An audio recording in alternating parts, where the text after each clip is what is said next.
आज टॉपिक पढ़ते हैं इलेक्ट्रोनिगेटिविटी। पीरियोडिक टेबल में लेफ्ट टू राइट जाने पर इलेक्ट्रोनिगेटिविटी इंक्रीज होती है, टॉप टू बॉटम जाने पर इलेक्ट्रोनिगेटिविटी डिक्रीज होती है। ठीक, तो इलेक्ट्रोनिगेटिविटी का वो ऑर्डर पूछता, बोले इलेक्ट्रोनिगेटिविटी का ऑर्डर बताओ।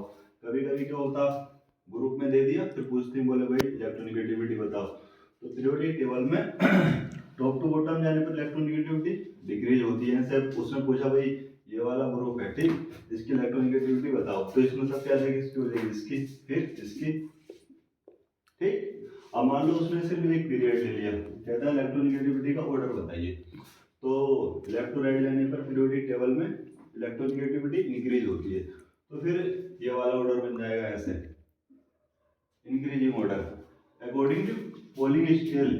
पोलिंग स्केल के अकॉर्डिंग जो होती है मैक्सिमम इलेक्ट्रोनिगेटिविटी होती है फ्लोरीन की। पीरियोडिक टेबल में इलेक्ट्रोनिगेटिविटी होती है 4। पोलिंग स्केल के अकॉर्डिंग इलेक्ट्रोनिगेटिविटी मैक्सिमम होती है, जो कि होती है 4।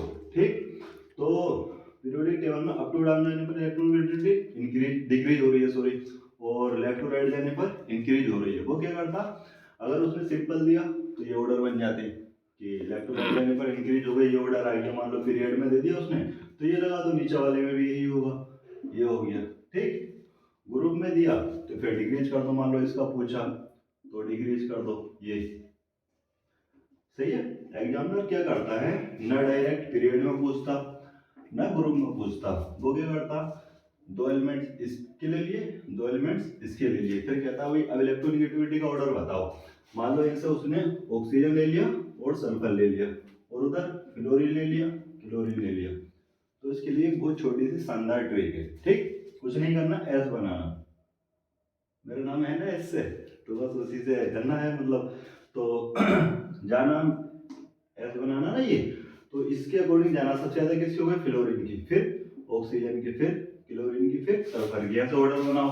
तो इसका ऑर्डर क्या होगा, सबसे ज्यादा किसकी होगी, फ्लोरीन की, फिर ऑक्सीजन की, फिर सल्फर और क्लोरीन। इलेक्ट्रोनिगेटिविटी का ये ऑर्डर आया। ठीक, मान लो दूसरा कुछ पूछ लिया उसने, कहा भाई इन चारों की बताओ, तो इधर आया तो इधर ये कार्बन हो गया, और ये सिलिकॉन और नाइट्रोजन और फास्फोरस, तो फिर इसके साथ भी यही करना। ठीक, सबसे ज्यादा किसकी हुई, नाइट्रोजन की, फिर कार्बन की, फिर फास्फोरस की, फिर सिलिकॉन की। ये आ गया इलेक्ट्रोनिगेटिविटी का ऑर्डर। ठीक, ये होता मतलब तीन ही टाइप के क्वेश्चन आते हैं इसमें। पहले तो ये आता, पीरियड में बताओ तो नॉर्मल बढ़ा देना, फिर ग्रुप में बताओ तो घटा देना, और पूछे अगर इस तरीके से एलिमेंट ले ले, चार ले ले, ये वाले और ये वाले, तो फिर सीधा एस बनाना। अरे मतलब हमें याद करना एग्जाम में, फिर ये हो जाएगा नॉर्मल। ठीक, कोई दिक्कत तो नहीं, बहुत शानदार ट्रिक है, ध्यान रखना इसको, सिर्फ एस ध्यान रखना, कुछ ध्यान ही नहीं रखना इसमें। जो एफ होता है पोलिंग स्केल के अकॉर्डिंग सबसे ज्यादा इसकी इलेक्ट्रोनिगेटिविटी होती है पीरियोडिक टेबल में, उसकी वैल्यू होती है 4। ठीक, अगर हाँ हम चाहें इनके सबके एलिमेंट की इलेक्ट्रोनिगेटिविटी याद करना, तो क्या है 0.5 घटाते हैं। जैसे मान लो फ्लोरीन की कितनी होती है 4, अगर इसमें से 0.5 घटाया तो इसकी 3.5, इसकी 3, इसकी 2.5, इसकी 2, और हाइड्रोजन की जानते हो 2.1 होती है इसकी। ठीक, ऐसे ध्यान रख लो, लेकिन ये सब फालतू बात में क्वेश्चन नहीं जाता। ठीक है, मैक्सिमम सबसे ज्यादा इंपॉर्टेंट ये वाला है आपका ये, और दूसरा क्वेश्चन जो बनता है ये बनता है पीरियड में पूछता, बोले भाई बताओ तो बढ़ा देना, ग्रुप में पूछे तो घटा देना, बस ये इलेक्ट्रोनिगेटिविटी। ठीक।